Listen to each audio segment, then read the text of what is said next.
Selon l'ADEME, les bâtiments scolaires représenteraient en moyenne 31% de la consommation énergétique des communes. Alors la ville de Tours a choisi de construire sa toute première école en bois et en paille, l'école maternelle Jean de La Fontaine à Tours-Nord. Une manière écologique d'isoler les bâtiments.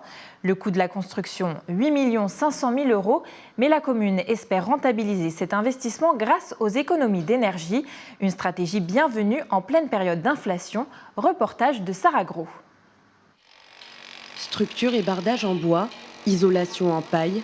Adieu le bitume, l'école maternelle Jean de La Fontaine sera la première de la ville à recourir à des matériaux biosourcés. On a cherché à créer un bâtiment très vertueux pour, dans sa phase de construction et également dans sa phase d'exploitation. Donc on a plutôt travaillé sur une structure bois avec une isolation paille, donc très performante d'une manière environnementale. Ce qui nous intéressait également, c'était de pouvoir travailler avec des entreprises locales qui sont basées à une quarantaine de kilomètres du chantier. Donc on fonctionne également en circuit court. Grâce à son isolation optimale, la paille permet de limiter la climatisation et le chauffage au gré des saisons. Pour le maire de Tours, ces matériaux représentent l'avenir.